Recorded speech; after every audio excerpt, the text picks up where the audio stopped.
Hello everyone, once again one more topic of chapter 10, organisms and population. In previous class, as you know that we had started this chapter, and this chapter is from ecology. Yesterday in previous class I told you this one, the whole unit belongs to ecology.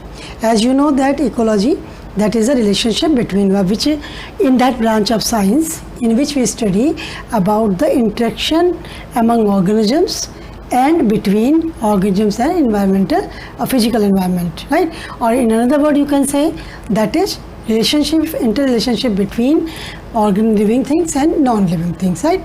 So we will see here in this chapter we will see that the interrelationship and interdependency between organism and organism to physical environment. So first we will see the physical environment. So that physical environment, first of all, the organisms are the physical means abiotic factors. Now this is also called abiotic factors. Means here abiotic factors, these are affecting organism's life. First of all, these factors, what are those factors? Everybody knows that one. First one, temperature. This one, temperature. Second one, that is light, right? Now third one, that is water. Second we can add light, water, then third one we will add second one, water, because these two are more important. Now then light. Now fourth one, that will be soil. These four abiotic factors are which are affecting organisms' life, whether they are plant or animals. So now first we will see that temperature, right? Now the temperature different in when we talk about only in our country, then the variation in temperature is there. As you know, in temperature, when that will be decreasing when we are moving from equator to polar ends, right? Polar regions means as we move forward away from equator, then temperature is decreasing. So at polar ends, the temperature is very low. Now then, when another word we can say that temperature from plains to mountains or hills, you can say the temperature is decreasing. So now then it means the temperature is not same in all regions. They are varying from one region to another region. So we have to see that one, how they are affecting. Some organisms they are able to survive. Some organisms they are able to survive in high temperature. Some organisms they are not able to survive in high temperature. They are surviving in very low temperature. So why it is so? Now then, because these organisms are developing some, or you can say they are adjusting them to the surroundings, and then they are enabling themselves to survive in that particular environment. So now first we talk temperature, then those wide range of temperature in which organisms can survive, those organisms are called eurythermal. What is it called? Eurythermal. Now then, and another opposite of this, those cannot survive in high temperature, they are surviving in low temperature, that is called stenothermal. So these two are means wide range of temperature and very low range of temperature. In that, thermal means heat temperature. So now then number of organisms are, those are eurythermal, some are in polar regions organisms are surviving, number of organisms are surviving there. In Himalayan region, number of their vegetation is also there. So now as you see nowadays about global warming, you have heard about global warming, temperature is rising. So you can imagine yourself, means if this rising in temperature continues, so then what will happen? The number of lives will be die, because they cannot survive in very high temperature, especially these are stenothermal. That's why we are saying global warming. Nowadays we are very aware, we are very worried about these global warming. So we have to see that one. In the second case, in second factor, that will be water. All of you know about water is very important for all of us, right? Without water we cannot survive. Water is, that life originated from water. So now then water is essential part for all mechanical metabolic activities. We want water for that. So now then in water, it means all those aquatic organisms, those are surviving in water, those are growing or surviving in abundance of water. So then they don't have any problem, but not. It is not so. Means those are living in water, they are also having their variations are there in water also variation, and when we talk about the in a desert, there is a scarcity of water. In the organisms are also surviving, and plants are also growing. But it's again they are developing themselves in them. There are some special characteristics, modifications. Those modifications are known as that is called adaptations, right? So now these adaptations, in this next topic in this chapter, that is adaptation, we will see that how the organisms are adapted towards each abiotic factors, how they make themselves to adjust in that particular environment, while that environment is against to them. So slowly they are developing those modifications in them. So these modifications, those changes which occur in organisms, and those organ changes are enabling, they are making enable to survive in that particular environment, that is called adaptation. So we will see in that type of adaptation how they are adapted themselves. Here we will see then water. When we talk about the desert, so desert plants, cactus, they are developing some characteristics are there. That leaves are turned into spines to prevent the transpiration, because in desert scarcity of water is there. Water is not enough. They have to store more and more water. As camel is also, you can know that camel. So now then they are having some changes. So then they are adjusting themselves to particular environment where water is not present in abundance, right? So now then we will see that aquatic life, aquatic plants, aquatic organisms, in what will happen there to them.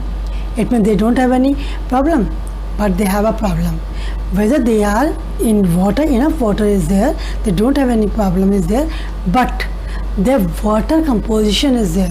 Chemical composition, what chemicals are dissolved in that particular water, that will also affecting the organisms, affecting the aquatic life. So now then, first we will talk about this water. When we talk about water, so the concentration of salt, which is called salinity. What is it called? Salinity, right? Now that salinity, that means salts, right? Now then it will be measured in that parts in per thousand. Yes, we are measuring this salinity in water, means 10,000 per thousand parts per thousand. We are measuring it. It means that is sometimes the 5% less from this measurement, 35% less there. But it will not same. It will not be same in that. As you see in fresh water, that salinity is very less. Now when we talk about sea water or marine water, that is salinity very high. But you see that marine fishes are also there, marine plants are also there, in freshwater plants also there, in freshwater aquatic organisms, animals are also there. It means those particular organisms are surviving in that particular type of salinity. When you want to put any freshwater fish to marine water in ocean, so what will happen? That freshwater fish cannot survive in marine water because of salinity.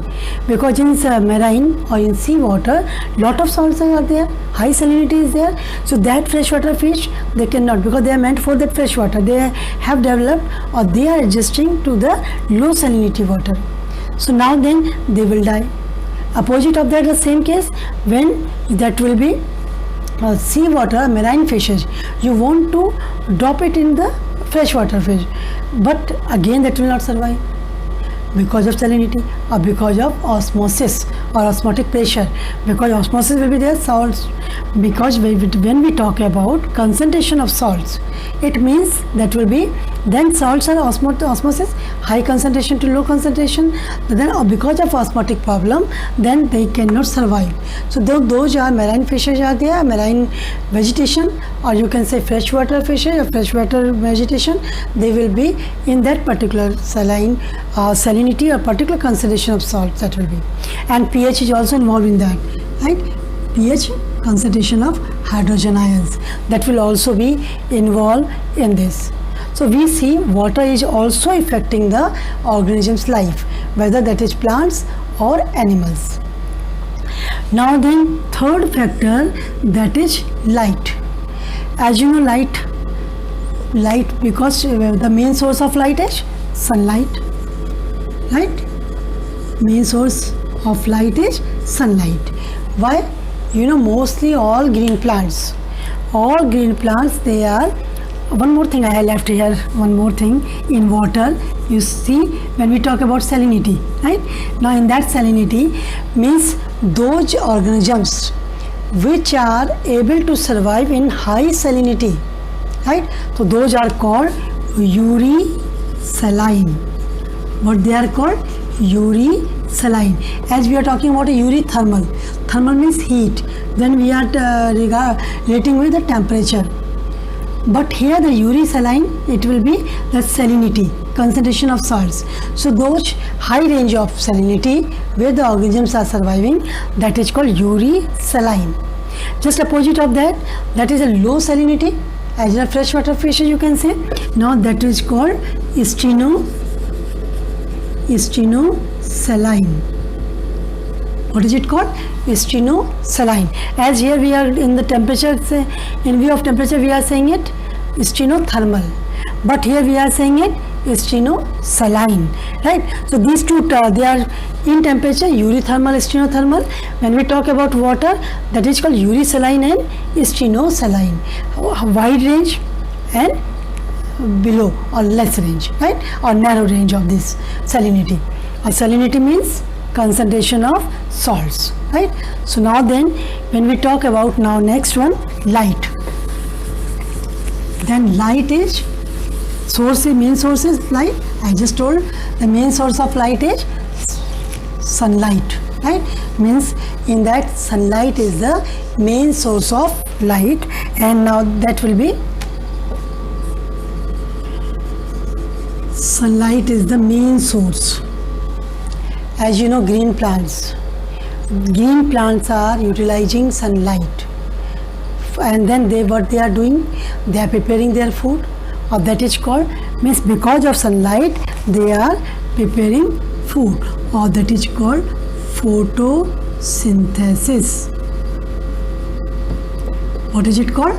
Photosynthesis. Means they are utilizing sunlight, water and carbon dioxide, and then they are preparing their food. In class 11th you have done. So now then, first light is very important for plants, especially green plants. What they are doing? Photosynthesis, right? It means that light is, first of all, it is very important. Then one more we have heard in class 11th or class 10th also, 9th or 10th I think you have done, photo period. You have done photo period. That photo period means period, duration, means that duration in which that organisms are using sunlight, and then because of that because of that sunlight, number of metabolic activities has been done because of this sunlight. As you see, flowering is there, pollen grains, formation of pollen grains are there, number other activities also there. So that duration of light in which the plants, animals are doing their metabolic activities, so that is called, this is called photo period, right? Duration of light. In that duration where the plants are exposed to light or sunlight, and then that metabolic activities are being taken place. So now then, this because of this is, as you know, then we have divided the categories as diurnal and nocturnal. Have you remember that diurnal? As you know, we all are diurnal. Those are active in day, that is, they are called diurnal, right? And those are active in night, they are called nocturnal, right? So you have heard these two terms. Diurnal means active. Why they are active in that? Because sunlight or light is necessary for conducting number of processes, whether in a plants or in animals. So now then, that's why we are big active in the daytime mostly. Most of the time. Now nowadays, the scene has been changed because number of jobs are there, those are in night. But main basics are we are active in day because we require light, right? Vitamin D also we are taking from light. Now then photosynthesis is doing that, right? But what about that? Those organisms which are surviving in that area where sunlight is not there, means sunlight cannot reach, then what they will do? They cannot do photosynthesis then. As you see, the number of organisms are that those are found at the bottom of the sea, right? So then at the bottom of sea, sunlight cannot reach at that region. So then what will happen there? Then that what organisms are there? They are microorganisms, mostly the smaller organisms, as you know, algae, green algae, red algae, brown algae. So now then that they are doing chemosynthesis. In class 11th we have done that in bacteria, chemosynthesis. Autotrophic microorganisms also there. Those are utilizing chemicals and then they are preparing their food. At that time they don't require sunlight. So now then in one NCERT book, that question is there, one question is there, that is, yes, the red algae, green algae and brown algae, these three algae, I am talking about the NCERT question, as at last in the light paragraph, last two lines are there, that is NCERT asked in that book, question is asked, among red algae, brown algae and green algae, which algae you think that will be found at the bottom of the deep of the sea, in the sea? Which one you can say? Can you see the green algae can be found at the bottom of the sea? Can you see? No. Why? Why green algae is not found in that? Because green algae, green pigment is there, chlorophyll A and B. Then that chlorophyll A, they are responsible for photosynthesis, class 11th, right? So now then it means they can be so they want sunlight, they need sunlight so that they can perform the photosynthesis. It means they cannot be survive at the bottom of the sea. So then they have to be up. So now you have seen that those organisms are at the bottom of the sea where the light is not reaching. So then how they will survive. So then I already told red algae, brown algae and green algae. In your book it is given questions also there, how that will survive. So when we talk about the green algae, brown algae, now among green algae cannot survive at the bottom because they want sunlight for photosynthesis because their green color pigment, chlorophyll A is there, right? So then it will be up. Now we have to choose then red algae and brown algae. So then red algae that nothing is having the chlorophyll, so then they don't require any sunlight. So that will be at the bottom. So red algae are supposed to be at the bottom and other algae they're just above, up. Now then above in them. Now then how that will be, means how they utilizing, how they are getting food when they cannot do photosynthesis. So class 11th we have done. In class 11th we have done autotrophic bacteria and autotrophic microbes also you can say. Now where autotrophic microbes means those are doing chemosynthesis. What is there? Chemosynthesis, right? So now then they are utilizing their food or they are surviving in that. So now then it means that is light is very important for plants as well as for animals, right? So that is one of the abiotic factor which will be interacting with the organisms, right? So now then next one is, the next abiotic factor is soil.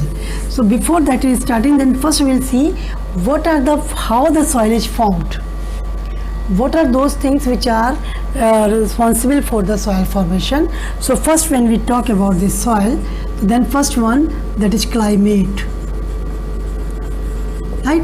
Climate is responsible for that. Second, we could talk about weathering. Third, we can say that, third one, transportation. And fourth one, we can say that is a sedimentation. Right? Sedimentation means here with climate, weathering, transportation, sedimentation. Here these are means, you know, weathering in lower classes also you have done that. Weathering is the because of due to heat and cold, high temperature and chill, now they causing the cracks in rocks, and that rock slowly they will become in a small particle, and the small particle will move to the small particles will be, they will be in the fine powders, right? Then that will be transported. Those fine powders, the small particles, that will be transported. Now transported through air or strong winds, you can say, and through water. Now along with the water current or along with the wind, that strong current or air current, now then that will coming to the lower region. Now where they are sedimented, means all those sediments, and they are becoming the bed for the plants, right? So now in that their plants are, means in that bed plants are growing. So this is the these are the four things are required, and these are the responsible for the soil formation, right?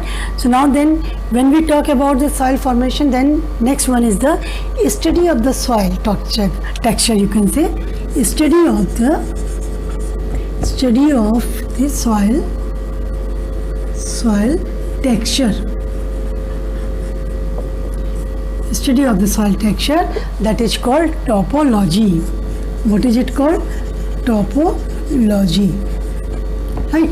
Where we see what are the chemical composition of that soil, what are type of nutrients are there or minerals are there, what is the pH of that.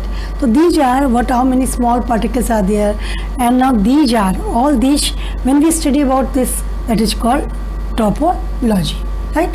So now then we talk about this topology.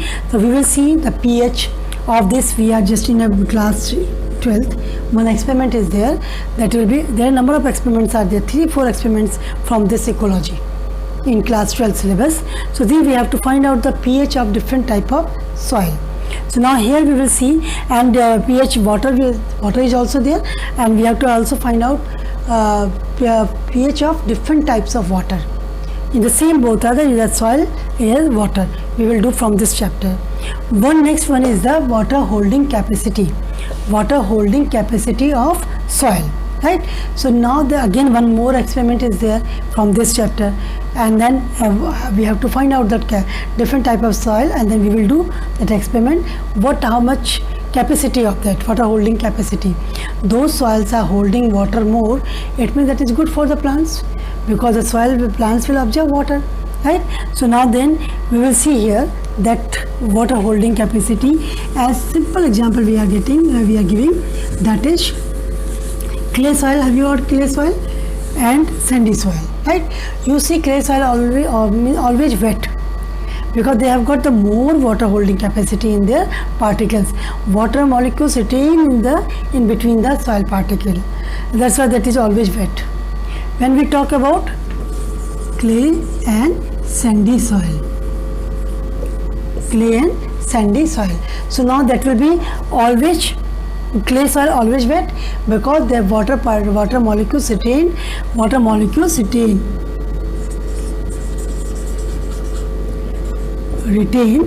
in between soil particles,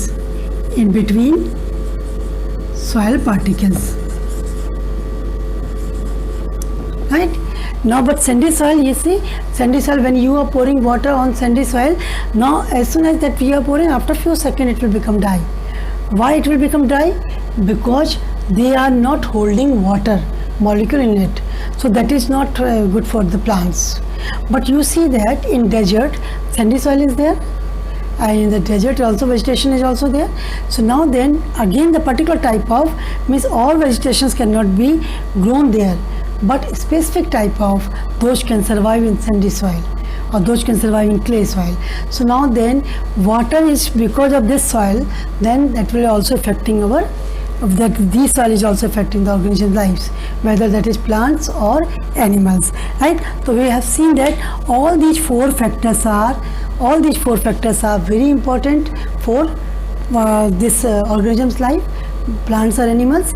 So now then these abiotic factors, we are seeing here the interrelationship between abiotic factors and organisms, as with the, that is the definition of ecology, relationship between the organism and organism, among organism you can say, and organisms and physical environment. So we are talking about the physical environment, where we will see abiotic factors are involved in survival of organisms and how that will be. Next topic in that, because it is not it cannot be completed this time because that is it is lengthy topic. So now then we will start in new class. But that is a responding. Responding means how the organisms are responding to against these abiotic factors. What are the reactions? We have to see that one, the next topic, right? So till now, only up to this abiotic factors, how they are affecting the organism's life. And now then homework is there. I'm not giving any written homework today, only you have to revise this portion, because the whole chapter, if you will read again and again, so that will be more clear for you, because that is very easy. It is not you have to do rectification, right? So now then again I'm giving, as you know, in class 11th I used to give that one, that is my every day this line will be revise taught topic, right? Then today's homework is revise